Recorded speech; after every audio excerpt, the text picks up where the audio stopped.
మెహర్జీ దువ్వూరి చక్కటి కామర్స్ అధ్యాపకుడు. వీరిని నేను మా పార్టీ ఎక్కడికో తీసుకెళ్దామని వారిని ఆహ్వానించడం జరిగింది.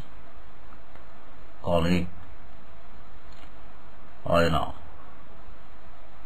అధ్యాపక వృత్తిని నమ్ముకుని విద్యార్థుల సేవలో ముందుకు వెళ్తున్నట్టుగా మనందరం చూస్తున్నాం.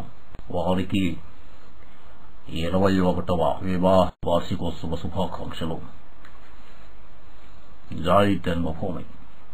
చంద్రబాబు, నువ్వు మెహర్జీని పిలిచింది ఎక్కడికయ్యా? ఎక్కడికో తీసుకెళ్తాము అని అంటున్నావు. కుప్పం కాలేజీగా, సింగపూర్ అభివృద్ధి ప్రణాళిక సభ్యుడిగానా? చెప్పకుండా ఎక్కడికో తీసుకెళ్తాం అని చెప్పడం చాలా దుర్మార్గం కాదా అని ప్రశ్నిస్తున్నాను.